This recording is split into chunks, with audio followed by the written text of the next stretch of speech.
Hello అండి అందరికీ welcome to my channel. ఈరోజు నేను మీతో ఒక కథ షేర్ చేసుకోవాలని అనుకుంటున్నాను. ఒక చెట్టు మీద ఒక స్పారో ఉంటుంది.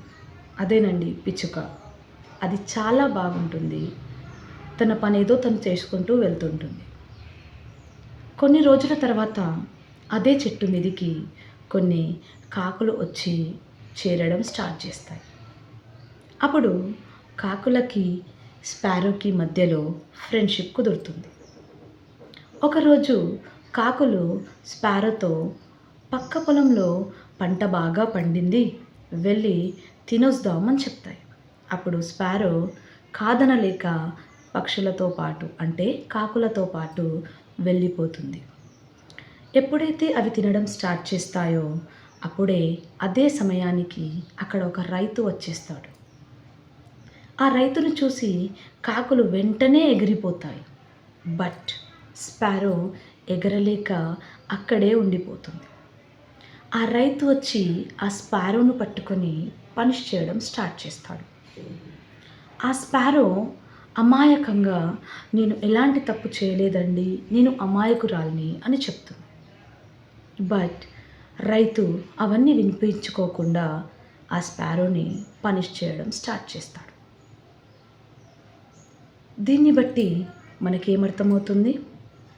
ఫ్రెండ్షిప్ అనేది ఎప్పుడూ మంచి వాళ్ళతో చేయాలి. మంచి వ్యక్తులను సెలెక్ట్ చేసుకోవాలి.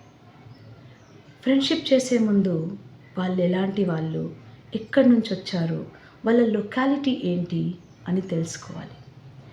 చెడు స్నేహం ఎప్పటికీ మంచి చేయదు. మంచి చేయకపోగా మనల్ని కూడా మంచివారిగా ఉంచదు. ఫర్ ఎగ్జాంపుల్, నలుగురు మిత్రులు వెళ్తున్నారనుకోండి. ఆ నలుగురిలో ముగ్గురు చెడు వాళ్ళు. ఆ పక్కన ఉన్న నాలుగో వ్యక్తి చాలా మంచివాడు. అయినా కూడా ఆ నాలుగో వ్యక్తి ఎవరైతే మంచి వాళ్ళై ఉంటారో వాళ్ళను కూడా చెడు కిందికే చూస్తారు. అందుకే చెడు స్నేహాన్ని దూరంగా ఉంచాలి. చెడు స్నేహితులతో దూరంగా ఉండాలి. మనం అక్కడిక్కడి విషయాలను పట్టించుకొని వాటిని మాట్లాడి మన లైఫ్ని నాశనం చేసుకోవద్దు. మంచి స్నేహం ఎప్పటికీ నలుగురికి ఉపయోగపడుతుంది. కాబట్టి బీ ఎ గుడ్ మ్యాన్. మంచి ఫ్రెండ్షిప్ని ఎంచుకోండి, మంచి ఫ్రెండ్స్ని ఎంచుకోండి, లైఫ్ని స్టేబుల్ చేసుకోండి, హ్యాపీగా ఉండండి.